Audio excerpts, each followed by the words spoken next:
Hello, this is Ken, your podcast preacher, and I want to welcome you back to Deep Waters. This podcast is brought to you by Applied Strengths Ministry, where we believe working together in our strengths is the effect of working out the will and calling of God in our lives. The title of this message is Drinking, Gambling, and Sexing Responsibly. This is a multi-episode series in which this is episode 3 of 6.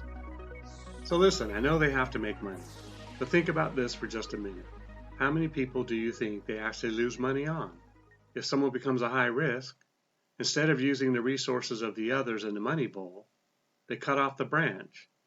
In fact, in the world of insurance, making money or profit on every person is the ultimate goal.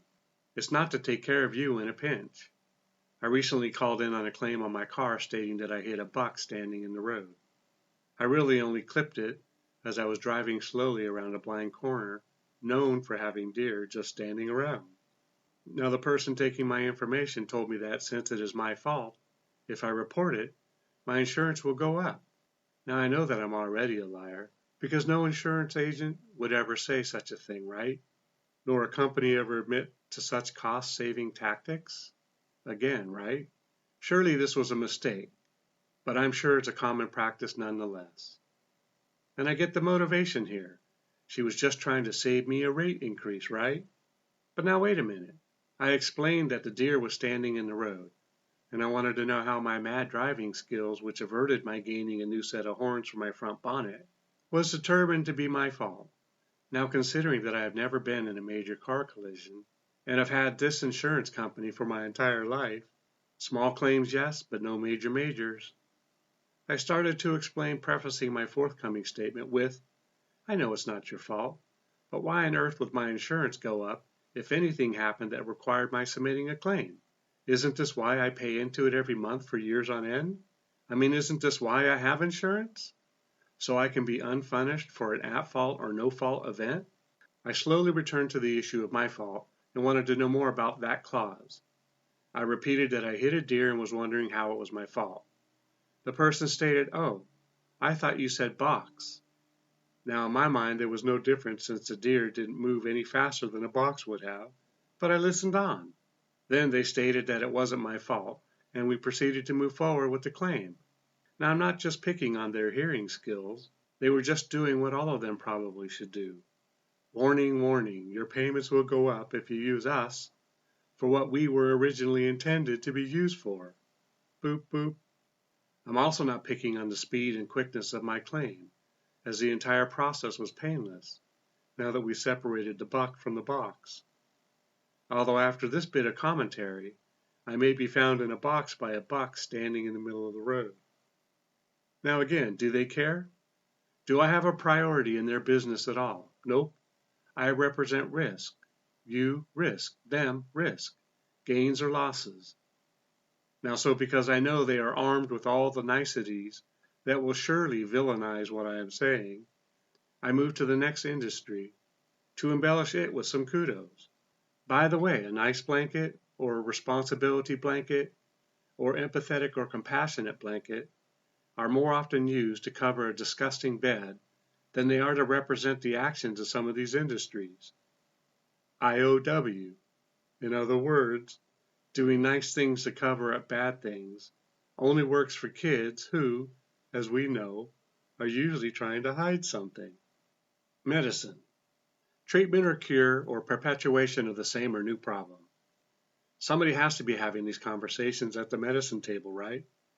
I know that certain people care for people, really care for other humans, in all of these industries, and that the motivation and intentions of their actions are to really help people. I don't believe we live in a hopeless world because, and only because, I believe in the God of hope. But man, if we could draw back the curtains for a minute, many of us would faint dead at what is going on right in front of us, let alone what happens behind the curtain. So the kudos goes to the medical industry because, and again, there is no conflict of interest here, right? For telling us the truth. Of course it is as they define it, but nonetheless the truth. And yes, we know that they are required by law to do so, but besides all that baloney, and wait, why would we have to have a law in place requiring an industry to be honest, or rather informative, as to the risks of taking their medicines for one of our maladies? Not sure, but no doubt they have a very well-rehearsed rhetorical response. By the way, they, them, those is us. But so why do we take pills that by all medical appearances cause us more harm than good? Well, if I'm a rep from the industry, my response might sound something like this. It is always up to the patient-doctor relationship to determine the best course of action that the patient chooses to take. We simply provide options. Some of the side effects, and please consider that I'm not a doctor or medical scientist.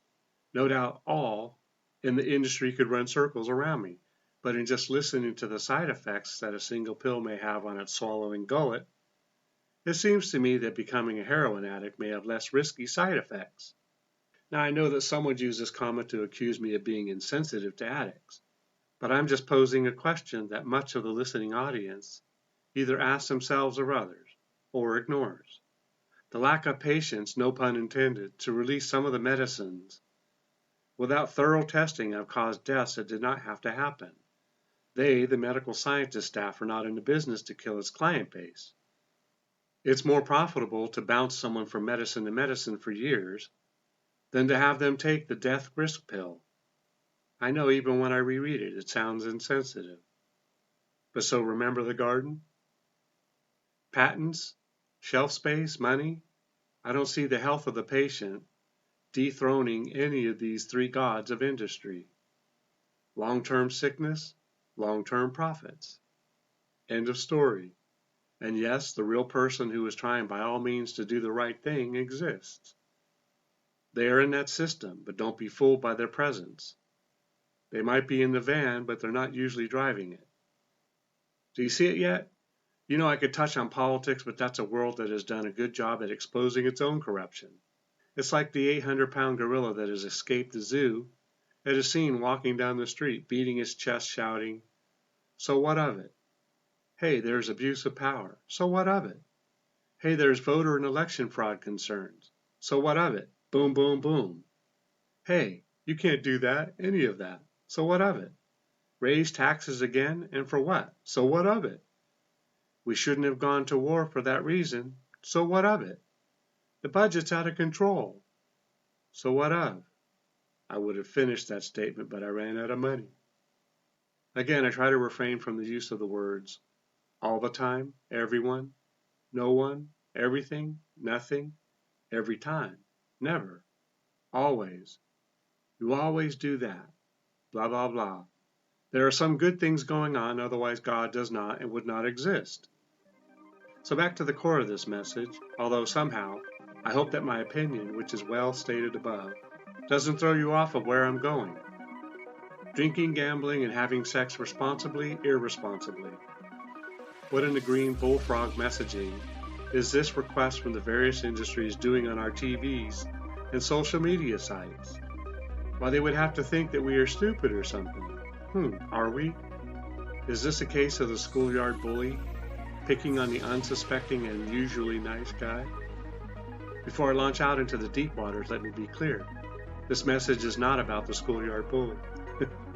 Besides, we all know when a bully is confronted with the question, "Why did you do it?" they will say because he deserved it.